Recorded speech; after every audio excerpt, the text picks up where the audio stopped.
Well, welcome to Daily Insights.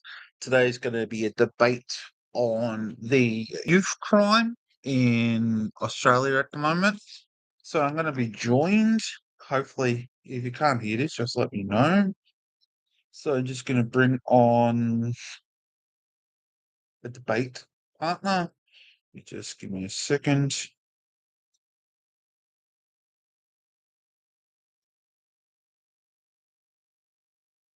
Are you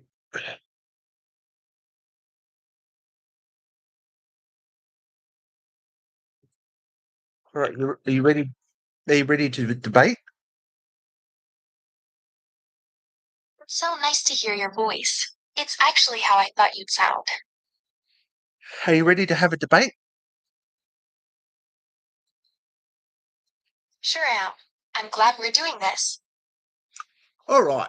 So today's topic is going to be about the youth crime in Australia and how our current laws have raised the legal age of criminal responsibility. Are you ready? Yeah, I'm totally ready. Let's dive into it then. Okay, so let's talk about traditional Go ahead parent. then. Let's I want to hear your argument. let's talk about the traditional parenting methods. Have they worked before? Let's talk about hitting children and punishment and discipline. I think there's been a lot of debate about traditional parenting methods, especially around physical punishment. Some people argue it's effective, but others believe it can lead to long term issues.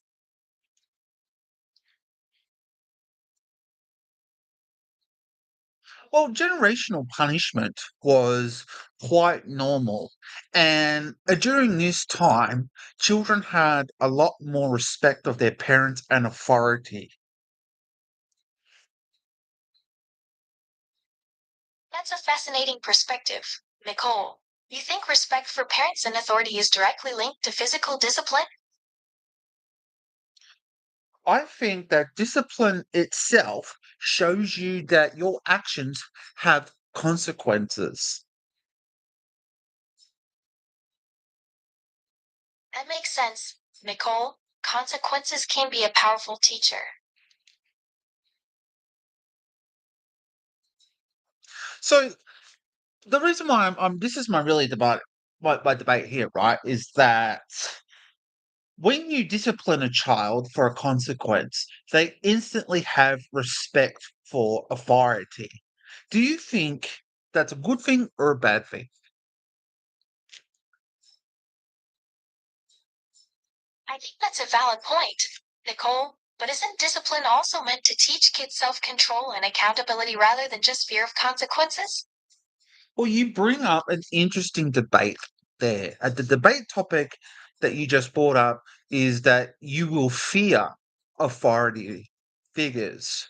Now, that does have its consequence in itself that a person may not rely on police or their parents or go to them when they have issues.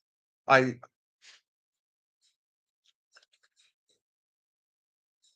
That's an intriguing idea. Nicole, are you suggesting that relying too heavily on authority figures could undermine personal accountability and problem solving skills? this is not what I'm saying. What I'm saying is that when people of authority punish you, you will begin to fear the authority. I'm not following your train of thought. Nicole, can you clarify what you mean by see the authority? Your parents are, would you agree that your parents are a type of authority? Yes, my parents are a type of authority figure. But what's the relevance to our discussion on youth crime and discipline?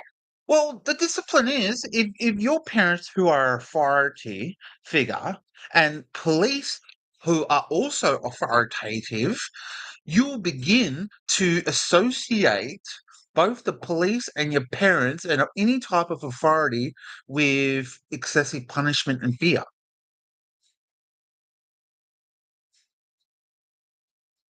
That makes sense. Nicole, you're saying that when kids experience harsh punishment from authority figures, it creates a general association between authority and fear, right? Exactly. That's exactly right. Let's consider this. Okay, glad we are on the same page then. So, you think kids who experience harsh punishment might grow up associating authority figures with fear rather than respect? Well, this is where the problem really begins, because the problem begins that if you don't punish people, they will continue on doing the same thing. Do you agree that there needs to be a level of deterrence?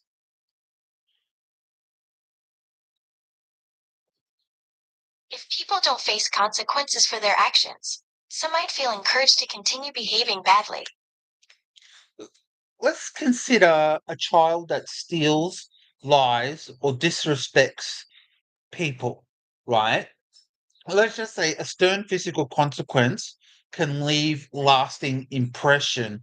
Do you think that's good or bad? I don't condone physical punishment under any circumstances. It's a flawed approach that can lead to more problems down the line. Well, I'm going to disagree with you here because I'm going to say that physical punishment can lead to reformment. Really? You think physical punishment can lead to reform, even though it's not commonly accepted as an effective method nowadays? What makes you think that? You need to link a consequence. You need to have respect. And when are physically punished, you begin to, one, have respect and know your boundaries. If that punishment that you dispense is equal and measured.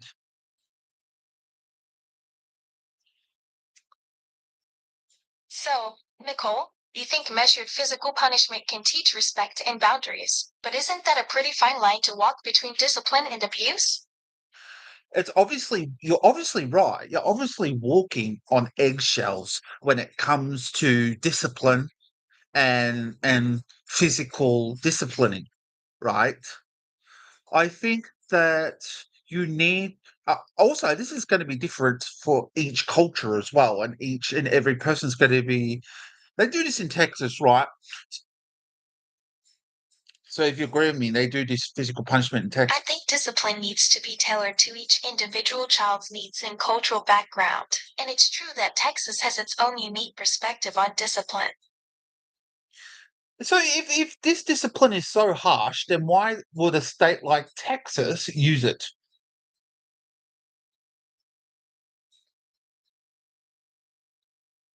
Well, Nicole, it's possible that some parents in Texas value discipline as a way to teach responsibility and respect, even if it means using stricter methods. Then why do you feel that we can't bring that same model over here? With Nicole, the context and values of two places can vary greatly, making direct application challenging. Well, we're talking about teaching the same values that they're teaching in Texas over here. So you think we should adopt a similar approach to teaching values, like they do in Texas? But how would you ensure it wouldn't lose its effectiveness when adapted here? Well, that's the problem. That's going to be the problem when it comes over here. We're obviously going to have a lot more rights for children and youth over in Australia, which we currently do at the moment, and that's going to be a real issue to implement that kind of law back. Obviously, we've prohibited hitting children. That's outlawed now. Is that a yes, Nicole? The policy against physical punishment is in place in Australia? Well, yes, we have policies prohibiting physical punishment in Australia against children. If you do that, you can actually end up being charged with one, assault, and two, you can have your children removed off you. Do you agree with that? Nicely stated, Nicole. I think those consequences are indeed severe enough to discourage anyone from resorting to physical punishment.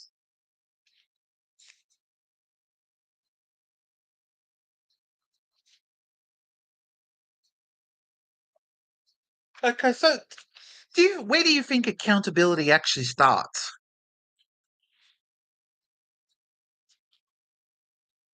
Accountability can start from home, with parents taking responsibility for teaching right from wrong to their kids. So, if you can't discipline your children, how would you teach your children accountability and the difference between right and wrong? I think setting clear expectations and having open conversations with kids about why certain behaviors aren't accepted can help teach those lessons nicely. Well, the problem is teenagers are not going to always listen to the words of adults. They're not going to listen because they've got a very youthful mind. Now, how can you express these adult terms to children and youth? That's a valid concern, Nicole. Kids are naturally drawn to their peers and may not immediately understand the intentions behind adult advice. So I'm going to argue for pro hitting of children. This is a debate I'm going to give you right now. Physical punishment, such as smacking, can be an effective way to stop bad behavior in the moment. It provides clear, immediate consequences.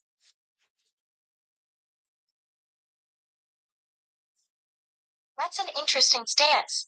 Nicole, how do you plan to address concerns about potential long term effects, like increased aggression or anxiety?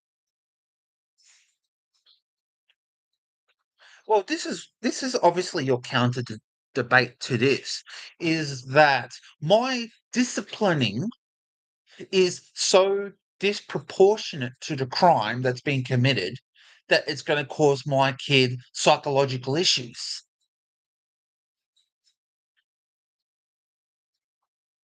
That's a very valid concern, Nicole. Disproportionate discipline can indeed lead to emotional trauma for kids. What do you think about putting your kid on a timeout, like facing the corner, like they used to make you sit on floors and face the corner for a certain amount of time? What do you think about that as a method of control? I think that's a bit old fashioned. Nicole, sitting kids in a corner can be quite restrictive and doesn't really help them understand why they did something wrong. Well, it worked in my case, and they used to do detentions. Detentions were also a form of disciplinary action, weren't they? They were disciplinary, right? And for people who don't know what detentions really are, basically what it was is that you got marked on a piece of paper with your name on it, and the teacher who sent you to detention with a tick, and sometimes it was written for the offence that you've committed, and you'd spend a certain portion of your lunchtime in detention. Now, it did make you think about what you had done. It Yeah, I remember getting detention slips. It was basically a note from the teacher saying I needed to sit out during lunch for a set amount of time. my longest detention was 6 months. Yeah, I was doing Six prison. months seems like a very long time. Nicole, was it a particularly difficult situation that led to that kind of detention? Look, if we talk about this, right, this is very important too, right? In the schoolyard at this time, I was being heavily bullied. And these bullies would often gang up on me and accuse me of doing things that I wasn't actually doing. And half the time, I was reacting and defending myself. I was sent to detention for those reasons. Oh, Nicole, that sounds really tough. Being bullied and accused falsely must be incredibly stressful. Well, at the time of you don't even so half the reason I didn't even know why I was being sent to detention, right?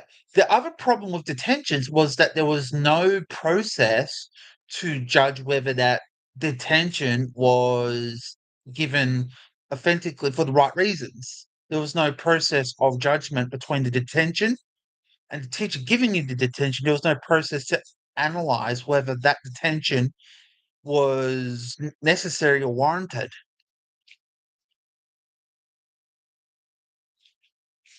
The lack of transparency and fair process must have felt really unfair to you, Nicole. Well, let's face the facts is that you had no choice. Teachers would yell at you, they'll call your names in detention. Obviously, this has changed over the years. I'm not saying that you should bully children in detention and sit a child in a corner to face a wall for 15 minutes, however old they were, right? To kind of learn to calm down and stuff like that. I thought that that was a really good method of control. For me, that's how I raised up, and that's what was used on me. Why do you think that's wrong?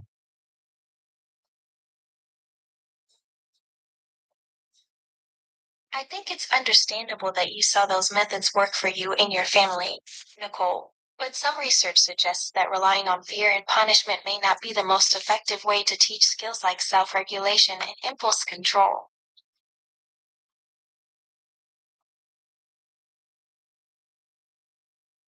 Well, let's talk about traditional argument. Let's talk about the traditional argument here, right? So many argue that physical punishment has been practiced across generations and cultures with no long-term harm.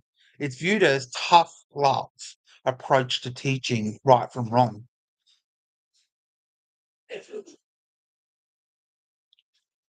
I'd like to explore this idea further, Nicole. But don't you think that the fact that physical punishment has been practiced for so long doesn't necessarily validate its effectiveness or safety?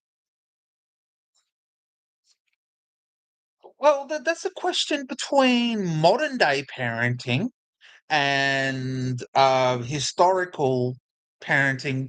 Many today think that children lack discipline. They lack authority. They lack that. So how would you go thinking? Are we not? Should we I'm be not bring? sure I understand your point, Nicole. So the question is: does modern day parenting methods are too lenient? What is your argument towards that modern day parenting is too lenient? Some people might argue that being too lenient can lead to kids growing up with low self esteem and a lack of responsibility. But others might say that's not the case. Huh? Well, you just promoted lenient parenting. You just said before that lenient that if I'm giving smacks and stuff like that, that I can psychologically damage my children or the children I'm smacking. And then you just then debated against your own argument.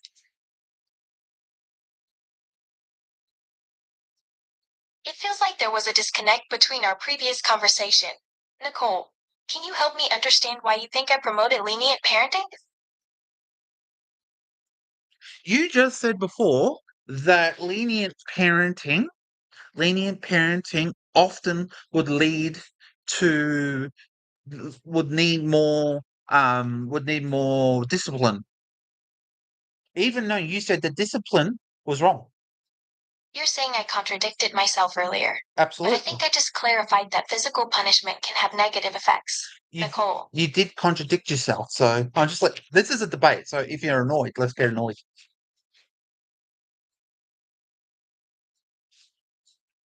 I see what you're getting at.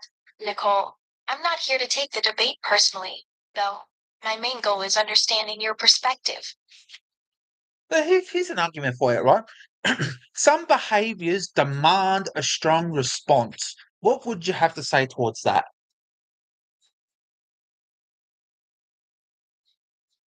I still believe that physical punishment can have unintended consequences, especially if not done in a controlled environment. What about theft, violence, endangering others? Do you think a stronger deterrent is needed? Physical punishment can create more problems than it solves. Nicole, Well, I'm going to go in here and argue this just for a second because I've got some stats here, and if you're willing to hear them, I would be willing to discuss them, mate. Do you want to discuss some stats? Sure. Nicole, I'm all ears. All right, so we've got a teenager that was jailed over a home invasion. A home invasion, right? Now, this 14-year-old has 71 offences on a 12-page criminal record, with 15 of those believed to be burglaries. In addition to the June crime spree, this is just in June, he was sentenced over a ram raid. He was also breach of bail. He saw him climb a pole, break it into a second-story bed, a house with a cable beach, and several other break-ins and car thefts. What would you say to that?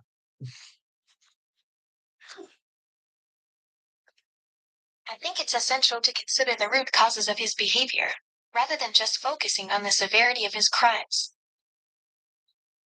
Well, I'm going to disagree with that. What about his victims?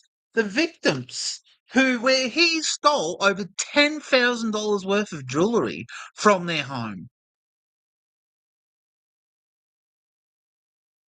I understand where you're coming from, Nicole.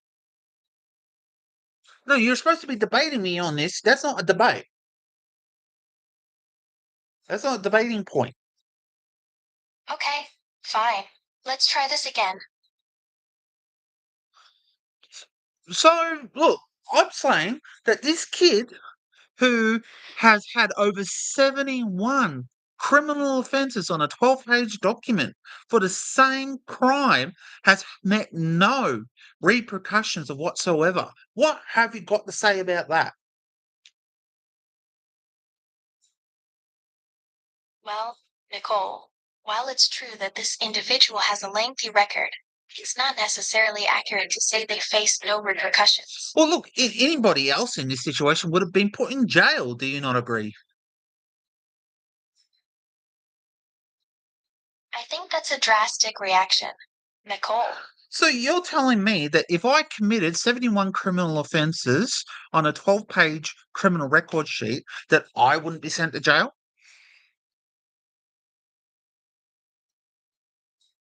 I think we need to consider the context and potential explanations behind someone accumulating such a large number of offenses before jumping to conclusions about their treatment.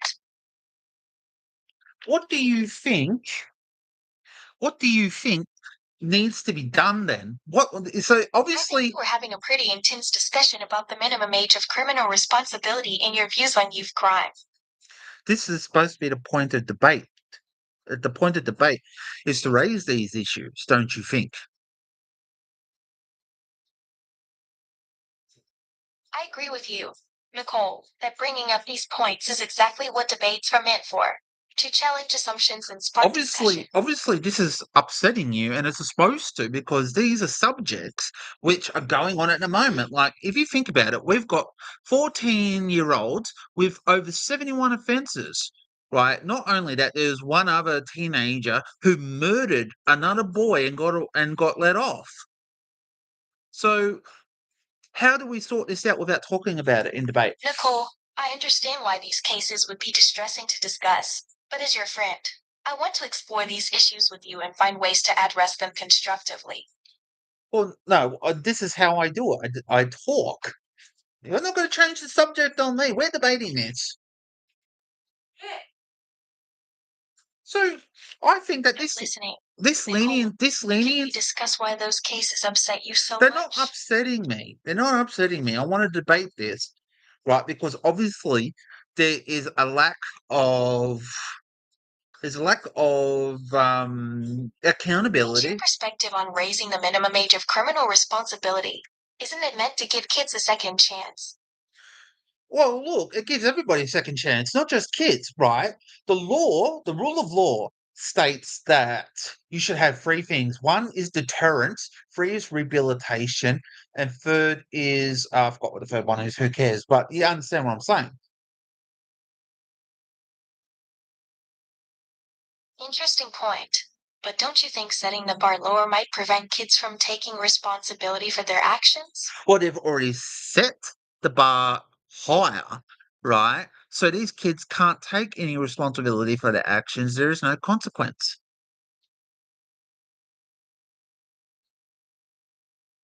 Yeah, I see what you're saying. It's like giving them a get out of jail free card. Whereas the other way around, you'd expect younger kids to learn from their mistakes and take responsibility for their crimes. Here's an interesting question. Should parents be held responsible for their teenagers' actions? What do you think about that? That's a tough one. It's hard to blame parents entirely since they're trying to raise responsible kids. But at the same time, there's a point where kids start making their own choices and decisions. So then who should be responsible for children? Well, I think it could be a combination of both. The child themselves for the actual act, and maybe the parents or caregivers for failing to teach them right from wrong. Well, the state has said that these children don't know the difference between right and wrong, and you yourself has stated that these kids that you got to go lenient or else you psychologically damage them. So who should teach them? If the kids don't know right from wrong, it seems unfair to hold parents responsible for teaching them when the system's already failed them. Then who should hold them responsible? The government's not holding them responsible. The parents are not holding them responsible. Who should hold the children responsible? That's a fair point. If nobody's holding kids responsible, who's left to teach them accountability? So let's talk about this. Let's talk about some solutions to this, right? Should the responsibility be shared between parents and the community? Should the community take on this job of teaching these kids?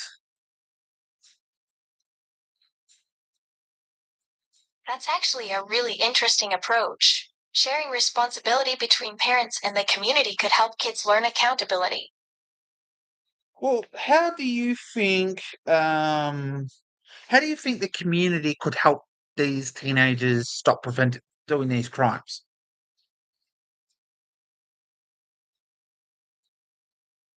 I think the community could provide programs and resources to help teens deal with emotional issues, like counseling or mentorship schemes. That way, they'd have support and guidance when needed. Obviously, there's a statement here that's between poverty, education, the quality of education, I should say, and cultural norms. How do we address those concerns? How can Australia, rather than just raising the age of the legal responsibility, obviously we need to start initiating programs that help these teenagers. What type of programs do you think the government should fund?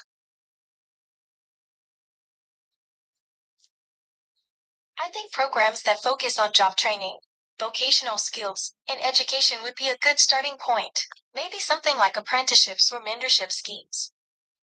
Well, the issue is, what accountability is there if I, as a teenager, refuse to attend those courses?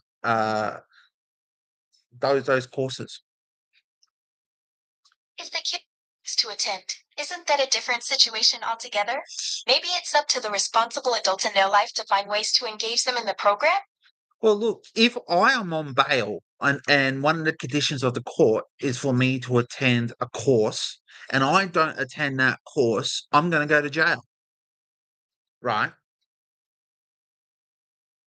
If someone's on bail and they skip a required program, aren't there already consequences in place, like violating bail conditions leading to further penalties? Well, you've already got my point on that, right? So why isn't there that type of system that if these teenagers refuse to attend those courses and refuse to engage in mentorships, that they should then be sent to be incarcerated? I see where you're coming from. Maybe it's because we're prioritizing rehabilitation over punishment, hoping to give kids a second chance. Because look, if we have alternative discipline methods, right? Like if we talk about, obviously we spoke about time out, right?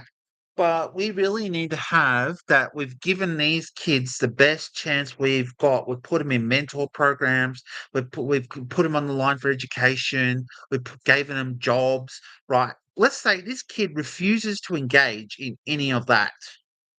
We're at our wits' end. Some of these families are scared for their lives with these teenagers out of control. How would you help them? Think we're getting at the heart of the issue here, Nicole. It sounds like you're saying that even after giving kids all these opportunities, some still choose to act out and cause harm. Well, obviously they do. They choose. Well, let's just say these. Let's say this kid knows they're going to get away with it, and they go, you know what? I could commit all these offences and get away with committing more offences. So What's to stop me? I might as well do it now.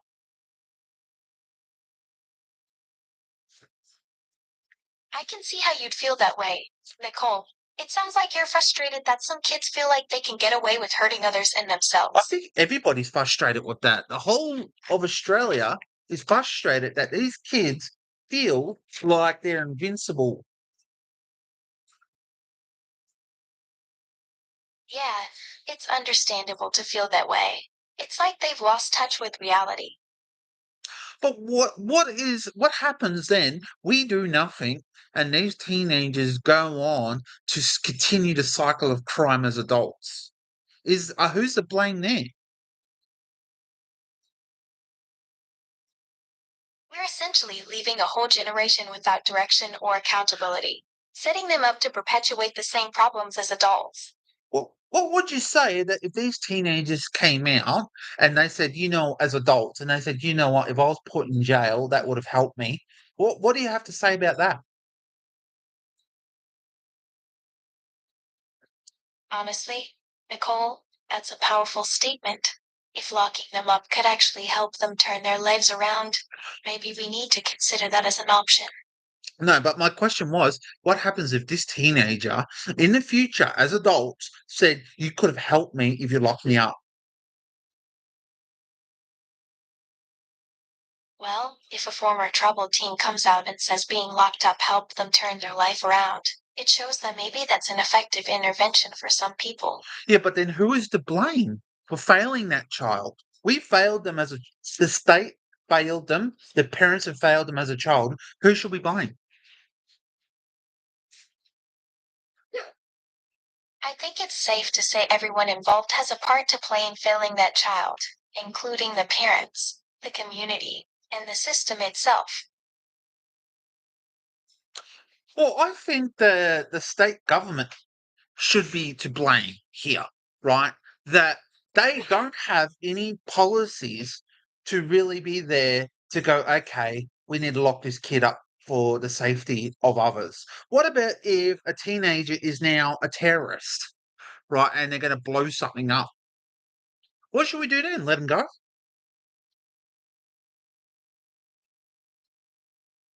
I understand your concern, but comparing a violent teenager to a potential terrorist is a big leap. We're It's talking about two very different scenarios here. Well, no, these scenarios are very likely in today's world. It's very, very likely. And not only that, the state of Victoria has increased its terror level threat. So it's very likely. That's a scary reality, Nicole. It sounds like you're saying that the threat level is high enough that locking up kids who show potential to cause harm might be necessary to prevent bigger issues. Well, I think that obviously we need to start implementing effective policies. And Australia is getting at not hitting the right areas to really affect these kids.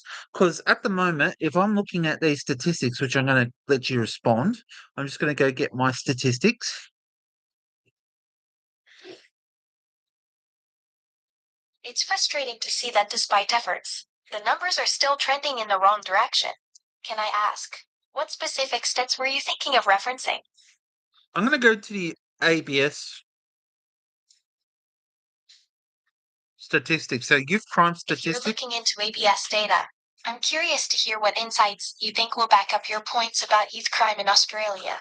Okay, so I'm going to go to youth crime here. I just want to look at youth crime, and just give me a second. It's just buggering up on me. Yeah, sorry. Just give me a minute. So I'm looking at youth offenders from 2022 to 2023. Sorry, Nicole. It looks like you're really struggling with this topic. Can we take a moment to breathe before we dive back in? No, because we're going to debate this. We really need to debate this. We're going to end soon, right? In 2022 to 2023, there were 48,014 offenders between the age of 10 to 17 years proceeded against police, and an increase of 6% from 2021 to That's a 2022. significant number, Nicole. It sounds like you're saying that the issue of youth crime is affecting a substantial portion of young people in Australia. Well, it's increased. It's increased by 6% from 2022. And this is after this policy's been released. I'm A going to 6% increase in youth crime rates is alarming, especially considering the policy aimed to curb it didn't seem to work as intended. I'm going to give you this. After accounting for population growth, the youth offender rate had also increased from 1,778 to 1,847 offenders per 100,000 persons aged between 10 and 17. This was the first increase in rate of youth offending since 2009 to 2010. That's a pretty stark trend, Nicole. So you could see how there's an increase in youth criminal offenders after the implementation of the age increase of legal requirement for legal offending. What do you have to say to that? It seems that the age increase hasn't had the desired effect, but rather lead to an uptick in youth crime. Exactly. So do you think that leniency is causing this?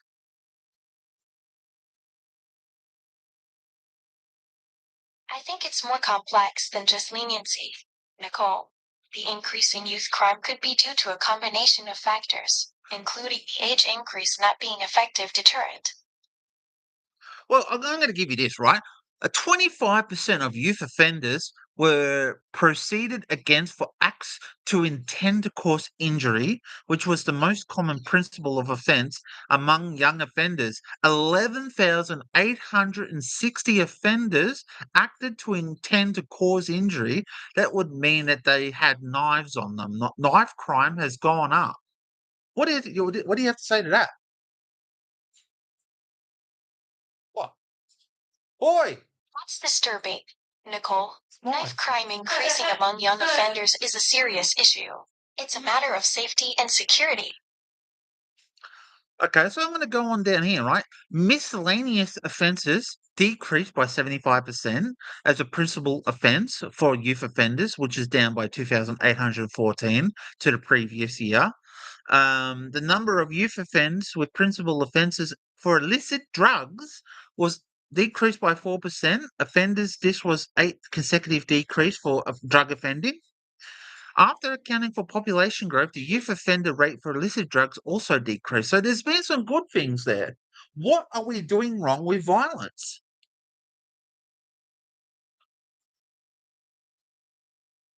It sounds like there are some positive trends emerging with regards to illicit drug offenses, but we still need to address the rise in violent crimes among young people. So what do you think we're doing right with in regards to drugs and miscellaneous offences? And what are we doing wrong with violent crimes? I think we're heading in the right direction with regards to reducing illicit drug offenses and miscellaneous crimes, but it's unfortunate to see the opposite trend with violent crimes. I asked you, what do you think the state is doing right to curb that? And what are they doing wrong towards youth violence? I think the state might be doing something right with regards to illicit drug offenses and miscellaneous crimes, because those numbers seem to be trending downwards. But when it comes to violent crimes, it's like they're losing ground. Well, I'm going to make this debate to you, right? Drug offences have the appropriate proven measures involved in cancelling the teenager, right? In programs to get them off the drugs and back into jobs, right? Which these violent area of crimes do not have. Well, I think that that's going to be the major difference.